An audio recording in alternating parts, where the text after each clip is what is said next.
Now, even as the United States was bringing in a new administration on Tuesday, China was slapping sanctions against the old one. 28 top officials of Donald Trump's administration, including former Secretary of State Mike Pompeo, was sanctioned by China for, quote, lying and cheating. The measures have been described as unproductive and cynical by Biden administration officials. The new sanctions underline the fraught relationship between both countries. And if we needed any indication of how it will develop over the next 4 years, President Biden's nominee for Secretary of State, Antony Blinken, had this to say during his Senate confirmation hearing.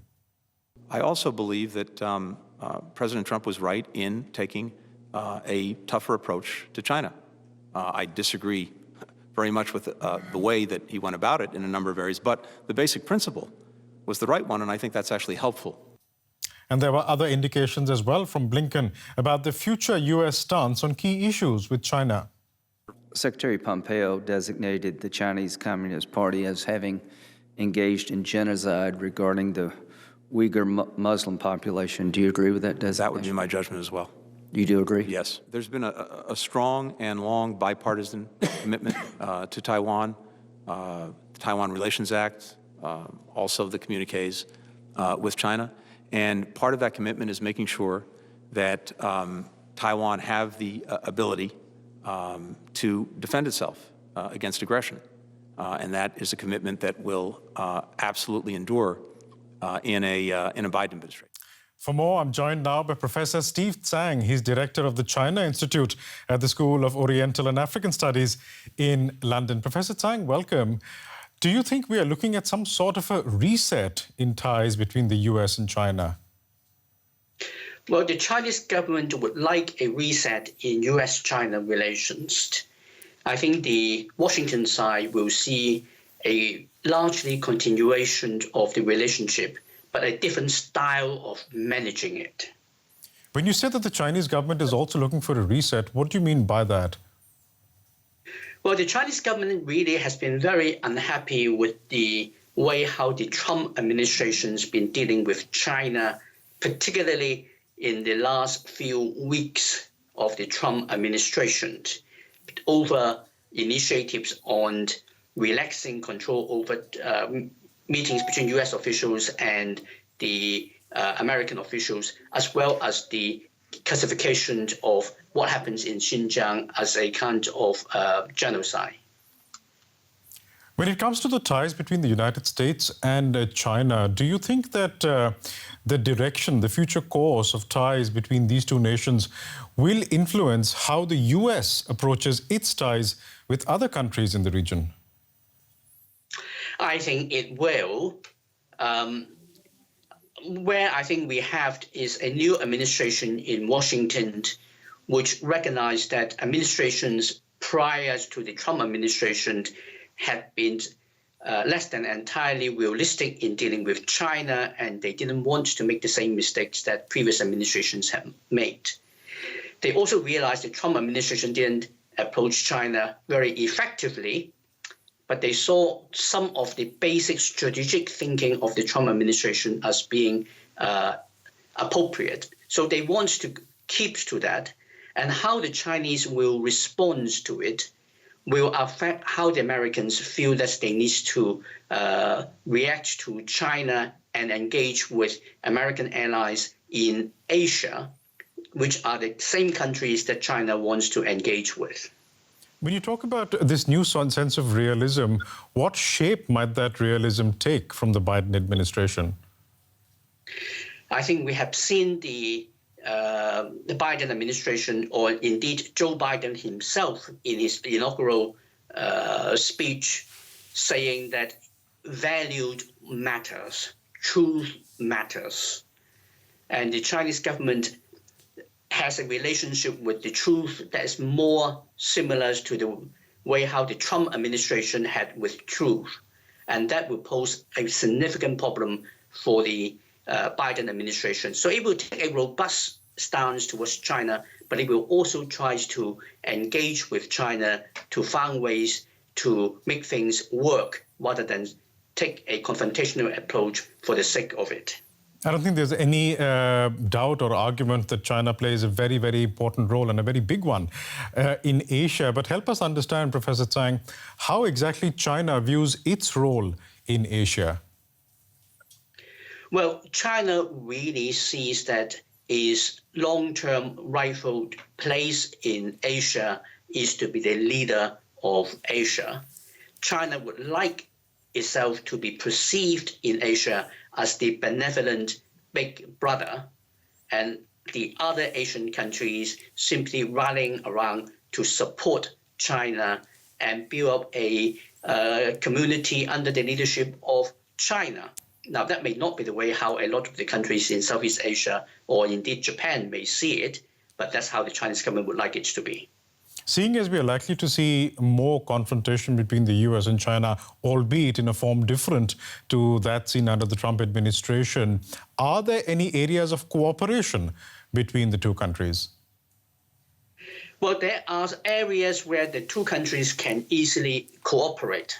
For example, on the issue of climate change.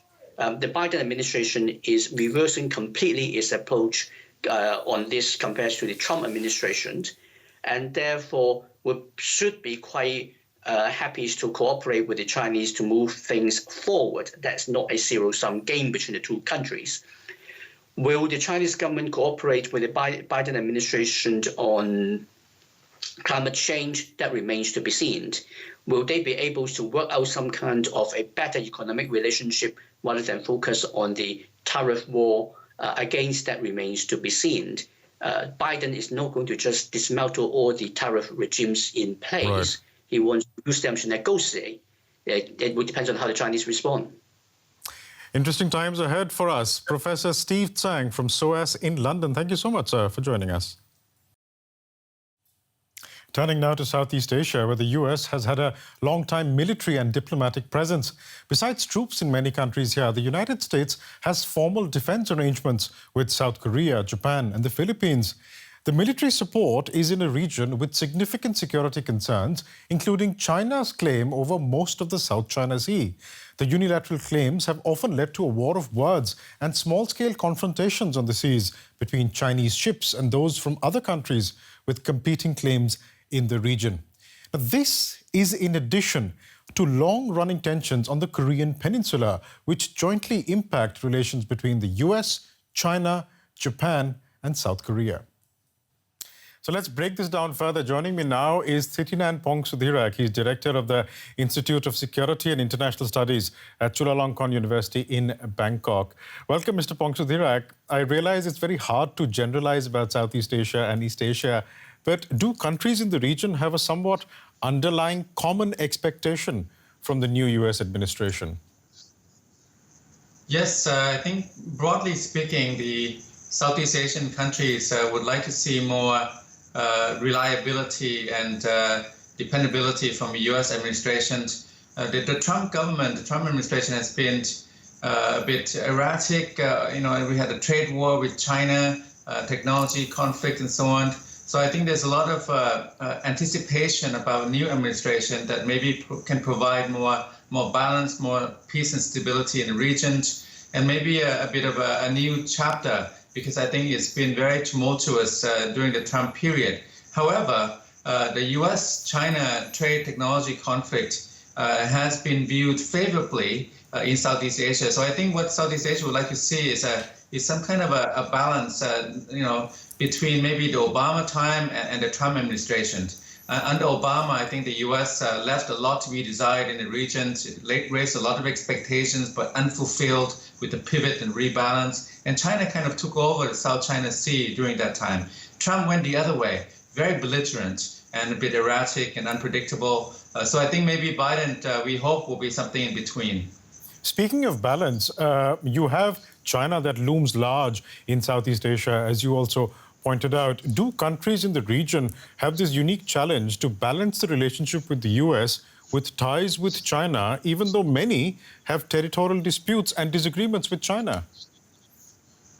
Yeah, countries in the region do not want to be dominated by China, generally speaking, or by any major power. I think the region would like to see some tension between U.S. and China, because that allows leverage, for the Asian smaller states. At the same time, they don't want to see an outright war and conflict. Even the trade war that we've seen has been very a bit unstable, and so on. So we would like to see something in between. I think for China, it's a residential superpower. I think the smaller states would like to see some kind of balance between the two, the U.S. and China. Speaking of China, again, China plays an important role in at least two issues that are long-running in the region. One is the South China Sea dispute, and also it has a role to play when it comes to tensions on the Korean Peninsula and what it can do to potentially calm them. But are we likely to see any changes in the U.S. approach to these areas of concern? It remains to be seen, but the people around President Biden seem to come from the Obama period. So I think the Biden administration will be tested very early on by North Korea. We already see some challenges there. And also I think the Chinese also will test the Biden administration the way it did with the Obama administration. And then for Southeast Asia, South China Sea is a major hotspot, but also in mainland Southeast Asia, the Mekong region around the Mekong River, where China has built these upstream dams unilaterally, is also a major issue. So I think across the region, from Northeast Asia to Southeast Asia, a number of hotspots, a lot of contentious issues. Biden administration will be watched very carefully what kind of people they put in charge of the region. I think they will be more attentive to the region. We already see some hopeful, optimistic words from the people like Kurt Campbell and so on. So the early signs are good from the Biden administration. And maybe there can be something like, not Obama 2.0, but maybe this is a second chance for the Biden administration to do what the Obama administration tried to do, but did not succeed. An interesting space to watch. But thank you so much for joining us today. Thitinan Pongsuthirek.